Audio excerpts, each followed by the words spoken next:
चलिए अगली खबर की ओर रुख करेंगे। इस वक्त की अगली खबर लखनऊ से हमें मिल रही है। योगी कैबिनेट की बैठक होनी है आज। महत्वपूर्ण बैठक योगी कैबिनेट की आज होगी। अधिकारियों से सीएम योगी आज मिलेंगे। जल्द मंत्रियों को विभाग का बंटवारा भी होगा। कल योगी के 52 मंत्रियों ने शपथ ली थी, जिसके बाद आज योगी कैबिनेट की महत्वपूर्ण बैठक इसे कहा जा सकता है। अधिकारियों से सीएम योगी तो मुलाकात करेंगे ही, साथ ही विभागों का बंटवारा भी किया जाएगा। प्रोटेम स्पीकर आज शपथ लेंगे। अधिकारियों से सीएम योगी आज मिलेंगे, तो मुलाकात तो होगी ही, साथ ही जो है जल्द ही मंत्रियों को विभागों का बंटवारा भी कर दिया जाएगा। कल 52 मंत्रियों ने शपथ ली और जिसके बाद अब जल्द से जल्द मंत्रियों को विभागों का बंटवारा करना है। काम की जिम्मेदारी जो है सभी को सौंपी जाएगी। कल योगी आदित्यनाथ सरकार के 52 मंत्रियों ने शपथ ली। प्रोटेम स्पीकर आज शपथ लेंगे। अधिकारियों से सीएम योगी आदित्यनाथ आज मुलाकात करेंगे।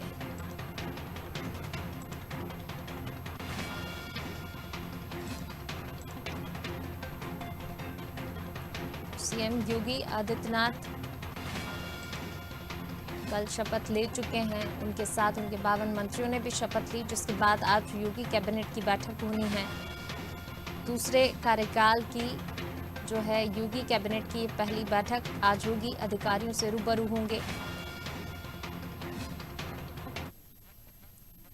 और ज्यादा जानकारी के लिए सीधे रुख करते हैं हमारे संवाददाता अशफाक जी का। अशफाक जी हमारे साथ लाइव जुड़ रहे हैं। अशफाक जी, योगी सरकार के दूसरे कार्यकाल की शुरुआत हो चुकी है और दूसरे कार्यकाल की पहली कैबिनेट बैठक काफी महत्वपूर्ण उसे कह सकते हैं।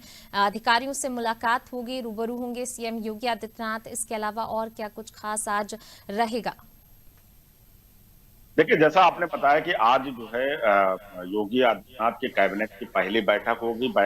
ये जो बैठक है वो 10 बजे से शुरू होगी और करीब 11 बजे के आसपास तक या इससे ज्यादा भी चल सकती है। इसके बाद जो है राजभवन में प्रोटेम स्पीकर बनाए गए हैं रमापति शास्त्री। काफी सीनियर नेता हैं, 9 बार लगातार विधायक चुने गए हैं, कई मंत्रालयों में मंत्री रहे हैं। वो समाज पिछली सरकार में समाज कल्याण मंत्री थे, वो उससे पहले जो है स्वास्थ्य मंत्री रह चुके हैं। उनके प्रोटेम स्पीकर में जो शपथ ग्रहण कराई जाएगी राजभवन में राज्यपाल द्वारा कराई जाएगी, वहां वो शामिल होंगे। मुख्यमंत्री योगी आदित्यनाथ वहां जाएंगे। इसके बाद जो है एक बड़ी मीटिंग अधिकारियों के साथ रखी गई है। ये बहुत महत्वपूर्ण मीटिंग है। इसमें सचिव लेवल के अधिकारी शामिल होंगे और उनको जो है नई सरकार के लिए दिशा निर्देश जो है जारी किए जाएंगे। मैं आपको बताऊं कि इससे पहले जो है अगर बात की जाए जो है मंत्रिपरिषद की, तो आज कैबिनेट मीटिंग है। कल शाम में मंत्रिमंडल के गठन के बाद जो है एक अनौपचारिक मीटिंग मुख्यमंत्री आवास पर हुई थी, जिसमें तमाम मंत्रियों ने शिरकत की थी। ये जो है इसको आप कह सकते हैं कि परिचय मीटिंग भी थी और सरकार के दिशा निर्देश जो होते हैं या मुख्यमंत्री की जो वो होती है उसको तय किया गया। इसमें मुख्यमंत्री योगी आदित्यनाथ ने कुछ पॉइंट किया था, जिसमें ये कहा था कि राष्ट्रवाद जो है, सुरक्षा, सुशासन और विकास, ये 4 मुद्दे हैं बीजेपी के। इन्हीं मुद्दों को लेकर बीजेपी जो है को जीत मिली है और सभी मंत्रियों के लिए जरूरी है कि वो इन मुद्दों को याद करें। साथ ही उन्होंने ये भी मंत्रियों से कहा कि वो आम लोगों से मिलना बंद ना करें, आम लोगों से मिलते रहे, क्योंकि वो जनप्रतिनिधि हैं। साथ ही वो जो है 6 महीने बाद जो है सभी मंत्रियों का, ऐसा कहा जा रहा है कि एक रिपोर्ट कार्ड भी जो है देखा जाएगा कि 6 महीने में मंत्रियों की परफॉर्मेंस क्या रही। तो कहीं ना कहीं पहली सरकार के मुकाबले दूसरी जो योगी 2 सरकार जो बनी है, इसमें जो है कई नई बातें सामने आ रही हैं और उसमें सबसे बड़ी चीज ये है कि सभी का परफॉर्मेंस देखा जाएगा। जी जी बिल्कुल, जिस प्रकार से जो है परफॉर्मेंस भी देखा जाएगा। इस बार नए चेहरे भी शामिल किए गए हैं, तो कह सकते हैं कि जिम्मेदारियां और ज्यादा बढ़ गई हैं। अशफाक, नए चेहरों के लिए चुनौतियां भी होंगी। देखिए, मंत्रिमंडल में कई नए चेहरे शामिल हुए और सबसे खास बात यह कि कई जो है नौ उम्र लोगों को जो है मंत्रिमंडल में शामिल किया गया है। चाहे दानिश आजाद हो, चाहे दिनेश हो, ऐसे कई लोग हैं, चाहे संदीप हो, वही जो है नरेश अग्रवाल के बेटे जो हैं नितिन अग्रवाल हैं। ये ऐसे चेहरे हैं जिनकी उम्र जो है वो 40 से नीचे है, और कहीं ना कहीं सरकार को ये लगता है कि नौजवान जो है वो ज्यादा बेहतर काम करता है, इसलिए उन्हें मौका दिया गया है। दूसरी बात यह है कि कई जो है सीनियर को जो है, जो पिछली सरकार में मंत्री थे उनको हटाया गया है, उम्र को कुछ लोगों को देखते हुए, कुछ के परफॉर्मेंस को देखते हुए।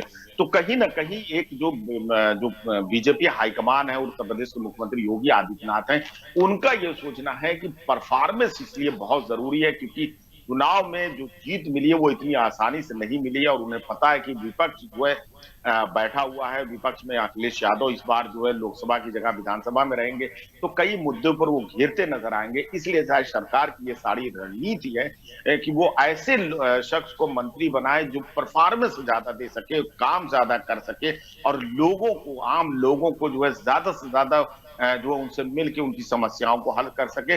कई ऐसे मंत्री थे जिनके बारे में ये शिकायत की जाती थी कि वो मंत्रियों से नहीं मिलते या काम नहीं करते हैं, शायद यही वजह है कि इस बार वो हटाए गए हैं। तो नौजवान चेहरों के कंधों पर जो है, जो एक जिम्मेदारी दी गई है बीजेपी हाईकमान के द्वारा, और उनमें ज्यादातर लोगों ने जब मीडिया से बात की तो उन्होंने कहा कि वो अपने जो बात पर खड़े उतरेंगे, और इनमें से ज्यादातर ऐसे लोग हैं जो संगठन से आए हुए हैं। सबसे खास बात ये, बहुत नीचे पायदान से आए हुए हैं। जैसे आप मुस्लिम चेहरे दानिश आजाद की बात कर लें, या जो कई और चेहरे की बात करें, तो ये संगठन से आए हैं, और इन्हें काम करने का तजुर्बा जो है संगठन या आम लोगों के बीच है, और ये जो है सरकार के परफॉर्मेंस को बेहतर करने की कोशिश कर रही है। जी। बिल्कुल, यानी कि काफी सोच विचार कर जो है नए चेहरे जो इस बार मंत्रिमंडल में शामिल किए गए हैं, आगे को भी देखते हुए, खासतौर से 2024 को देखते हुए भी ये पूरी रणनीति जो है बनाई जा रही। और कहा यह भी जा रहा है जल्द से जल्द मंत्रियों को विभागों का बंटवारा भी किया जाएगा। तो आज क्या विभागों का बंटवारा कर दिया जाएगा अशफाक? देखिए, अभी तक जो है ऐसी खबर नहीं। अभी चूंकि आज जो है कल मंत्रिपरिषद बनी है, और आज योगी आदित्यनाथ की कहीं अहम मीटिंग है, वो अधिकारियों से मिलेंगे, उसके बाद बीजेपी हाईकमान से बात करेंगे, और ऐसा कहा जा रहा है कि शाम तक, अगर पॉसिबल हुआ तो शाम तक नहीं, कल तो कम से कम कल जरूरी है कि मंत्रिमंडल का जो विभाग है वो बढ़ जाएगा। और जो बीजेपी हाईकमान इस पर माथापच्ची कर रहा है कि किन मंत्रियों को कौन से विभाग दिए जाए, किसकी परफॉर्मेंस जो है किसमें ज्यादा बेहतर हो सकती है, वो कोशिश की जा रही है। और साथ ही ये भी कोशिश की जा रही है कि जैसा आपने कहा कि 2024, मैं तो यहां तक कहना चाहूंगा कि ये जो योगी मंत्रिमंडल का जो शपथ ग्रहण समारोह है, ये जो है सिर्फ शपथ ग्रहण समारोह नहीं है, बल्कि इसमें 13 जो कई राज्यों के मुख्यमंत्री, खुद प्रधानमंत्री, उनकी कैबिनेट के सदस्य, और तमाम बीजेपी के बड़े पदाधिकारी, जो आरएसएस के बड़े पदाधिकारी आए, और यही नहीं, सहयोगी संगठन के नीतीश कुमार मुख्यमंत्री खुद शामिल हुए। तो कहीं ना कहीं ये लोकसभा चुनाव 2024 का बीजेपी ने आगाज भी उत्तर प्रदेश से किया, और उत्तर प्रदेश बड़ी जमीन है, 80 लोकसभा सीट है, और पिछले 2 लोकसभा चुनाव में बीजेपी को यहां से बड़ी मदद मिली थी सरकार बनाने के लिए। और अब 2024 का निशाना है, तो मानी बात यह है कि उत्तर प्रदेश से जो है केंद्र का रास्ता होकर जाता है, ऐसा कहा जाता है, और यही वजह है कि बीजेपी जो है बिल्कुल आगाज कर चुकी है लोकसभा चुनाव का। जी। जी अशफाक, शुक्रिया इस तमाम जानकारी को साझा करने के लिए। तो बिल्कुल योगी सरकार की जो पहली कैबिनेट है, आज उसकी बैठक होनी है, दूसरे कार्यकाल की शुरुआत हो चुकी है, और जल्द से जल्द जो है विभागों का बंटवारा भी कर दिया जाएगा। इस बार खास तौर से नए चेहरों को शामिल किया गया है, तो जिम्मेदारियां भी जो है काफी जल्दी सभी को सौंपी जाएंगी, और काम बहुत तेजी से यहाँ पर सीएम योगी आदित्यनाथ करते हुए दिखाई दे रहे हैं। जिस तरीके से युवाओं को खास तौर से फोकस किया गया है, तो आगे की रणनीति भी जो है चुनावों को देखते हुए अभी से तैयार की जा रही है।